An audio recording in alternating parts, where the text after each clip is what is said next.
Hello बच्चों, कैसे हैं आप सभी लोग। मैं संचिता आपका अपनी चैनल फिजिक्स प्रज्ञान में बहुत बहुत स्वागत करती हूँ। बच्चों, हमने मिरर के कुछ केसेस देखे थे जिन्हें हमने थ्योरेटिकली समझा था, जिसमें हमने देखा था कि कॉनकेव मिरर और कॉन्वेक्स मिरर के सामने अगर हम किसी ऑब्जेक्ट को रखते हैं तो उससे बनने वाली जो इमेजेस होती है वो कहाँ कहाँ बनती है, कैसे बनती है, उनका क्या नेचर होता है, इसको हमने थ्योरेटिकली एक वीडियो में डिस्कस कर लिया है। तो आज हमारी टर्न है कि हम उसे प्रैक्टिकली देखें। इसके लिए मैंने ये सेटअप तैयार किया हुआ है जिसमें हम उसे प्रैक्टिकली करके देखेंगे। हमने थ्योरेटिकली समझा था उसे हम थोड़ा सा रिवाइज कर लेते हैं, इस वजह से क्योंकि अगर हम इसे रिवाइज कर लेंगे तो हमें प्रैक्टिकल करने में बहुत मजा आने वाला है। तो देखिए बच्चों, कॉनकेव मिरर और कॉन्वेक्स मिरर दोनों मिरर के केस में, कॉनकेव मिरर के केस में जब हम ऑब्जेक्ट को between C and F, centre of curvature और फोकस के बीच में रखने वाले हैं तो उस कंडीशन में इमेज फॉर्मेशन कैसा होता है। हमें पता है कि बियॉन्ड सी होता है रियल, इन्वर्टेड और हमें मैग्नीफाइड इमेज मिलती है। तो क्या ऐसा होता है, करके देखते हैं प्रैक्टिकली। तो जो प्रैक्टिकल करने के लिए यहाँ पे लिए हुए हैं हमने 3 मिरर। देखिए यहाँ 3 मिरर है हमारा, ये हमारा है कॉन्वेक्स मिरर और ये है हमारा कॉनकेव मिरर। कॉनकेव मिरर में जो सरफेस है वो हल्का सा अंदर की तरफ है, कॉन्वेक्स मिरर में ऊपर की तरफ है और प्लेन मिरर में तो हमारा सरफेस जो है वो फ्लैट है। तो बच्चों हम जानते हैं कि प्लेन मिरर से बनने वाली जो इमेज होती है वो कैसे बनती है, हमारी मिरर के बिहाइंड बनती है और जितने डिस्टेंस पे ऑब्जेक्ट होता है उतने ही डिस्टेंस पे पीछे बन जाती है। तो इसका मतलब है कि इसको स्क्रीन पे दिखाना मेरे लिए पॉसिबल नहीं होगा।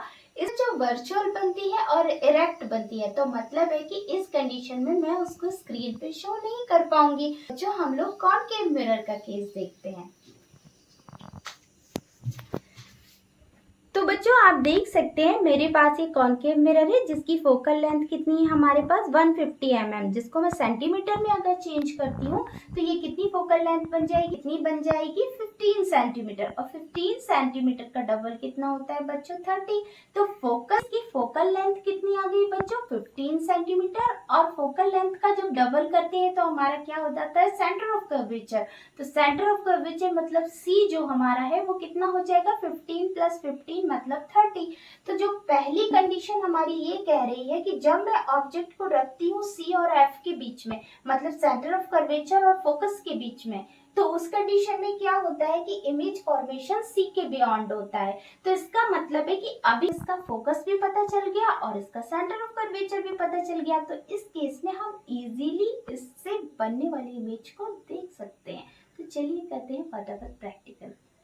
तो यहाँ रखा हुआ है, आप यहाँ पे स्केल में देख सकते हैं कि ये देखिए यहाँ पे हमारा 15 सेंटीमीटर है, ये 14 है मेरा और इसके बाद ये 15 सेंटीमीटर। तो 15 सेंटीमीटर जो है वो फोकल लेंथ हो गई इसकी।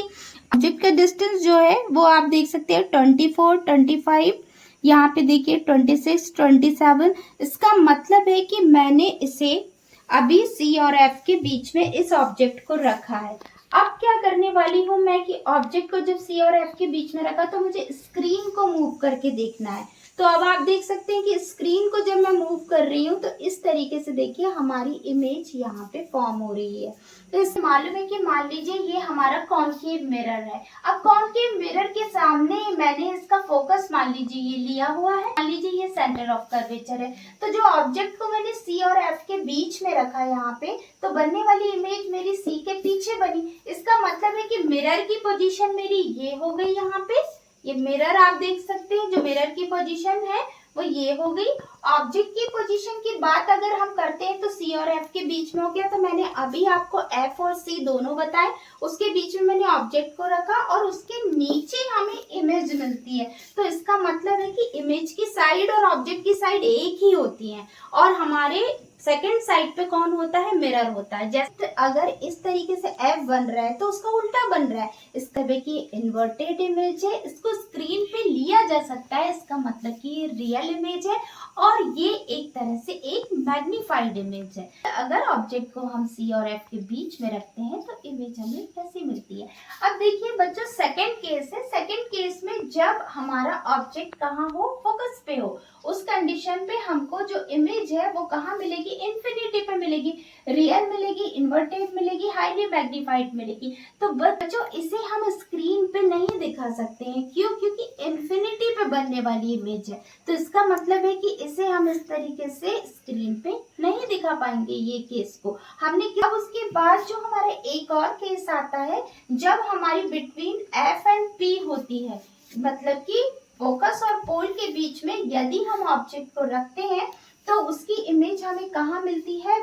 Behind the mirror. और कैसी मिलती है? वर्चुअल, इरेक्ट और मैग्नीफाइड। इसका मतलब है कि वर्चुअल इमेज को भी हम लोग इस तरह से स्क्रीन पे नहीं दिखा सकते हैं, वर्चुअल और इरेक्ट इमेज को। तो ये वाला केस भी मैं आपको स्क्रीन पे नहीं दिखा पाऊंगी।